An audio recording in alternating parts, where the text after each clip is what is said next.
Perkenalkan, saya Audrey. Saya akan menjelaskan edukasi dengan judul Pentingnya New Normal pada masa pandemi ini.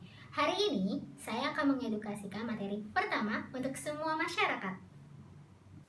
Untuk edukasi materi minggu pertama, saya akan menjelaskan tentang COVID-19 mulai dari pengertian dan sejarahnya. Coronavirus Disease 2019 atau COVID-19 merupakan penyakit yang disebabkan oleh Severe Acute Respiratory Syndrome Coronavirus 2 atau SARS-CoV-2. Virus tersebut merupakan virus jenis baru dari keluarga coronavirus yang dapat menyebabkan berbagai penyakit pada sistem pernapasan, mulai dari gejala ringan hingga berat. COVID-19 ditularkan melalui kontak langsung dengan penderitaan droplet yang dikeluarkan penderitaan pada saat batuk atau bersin, serta tangan yang menyentuh mulut, hidung, dan mata setelah menyentuh benda-benda yang terkontaminasi virus tersebut. Kesimpulan sejauh ini, analisis para ahli menduga bahwa COVID-19 lebih kuat untuk bertahan hidup di daerah bersuhu rendah dan kering, walaupun virus ini juga mewabah di negara-negara dengan kondisi suhu dan kelembapan udara yang sebaliknya. Rangkaian peristiwa pertama juga menunjukkan upaya para ahli untuk menemukan antivirus ini secepat mungkin. Sejauh ini, upaya tersebut belum memberikan hasil sesuai harapan. Tanda dan gejala COVID-19 seperti demam tinggi bersuhu 38 derajat Celcius, batuk, pilek, dan sakit tenggorokan, letih dan lesu, sesak nafas, dan lain-lain. Berikut tanda dan gejala COVID-19 lainnya.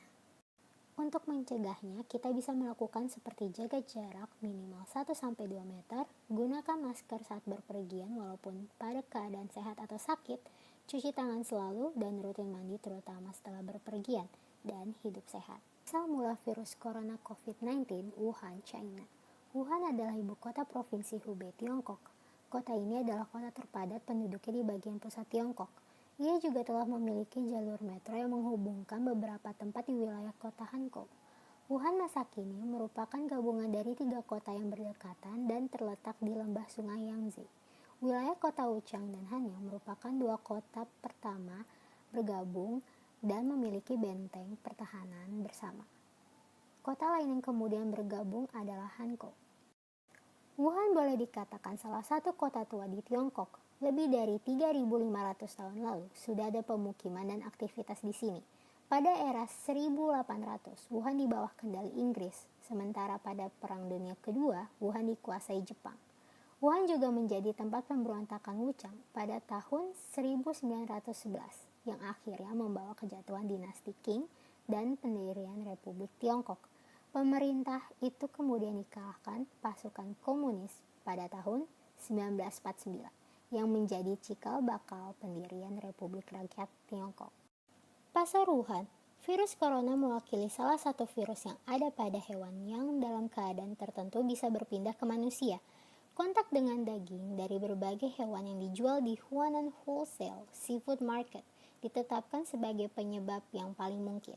Dalam studi terbaru yang diterbitkan pada 22 Januari 2020 dalam Journal of Medical Virology, para peneliti menemukan bahwa 2019 nCoV adalah campuran atau rekombinasi dari 2 jenis coronavirus. Satu yang diketahui menginfeksi kelelawar dan satu lagi adalah coronavirus lainnya. Asal muasal virus ini masih belum diketahui. Presiden Amerika Serikat Donald Trump mengklaim memiliki bukti bahwa virus dikembangkan di sebuah laboratorium di Wuhan, China, yang menjadi pusat wabah. Namun, para ilmuwan mengatakan tak ada bukti yang membenarkan klaim Donald Trump tersebut. Sementara itu, asal mula wabah berdasarkan versi pemerintah China adalah sebuah pasar hewan laut di Wuhan. Namun, ini juga ada beberapa kasus awal yang tak berkaitan dengan pasar ini. Pada Desember 2019, Wuhan dikenal sebagai tempat awal munculnya pandemi COVID-19 atau Novel Coronavirus yang memiliki gejala seperti SARS. Virus ini dijuluki virus Wuhan karena infeksi awal virus tersebut berawal dari kota ini. Pada Januari 2020 dilaporkan bahwa otoritas Tiongkok mengisolasi kota dengan tujuan memperlambat wabah coronavirus.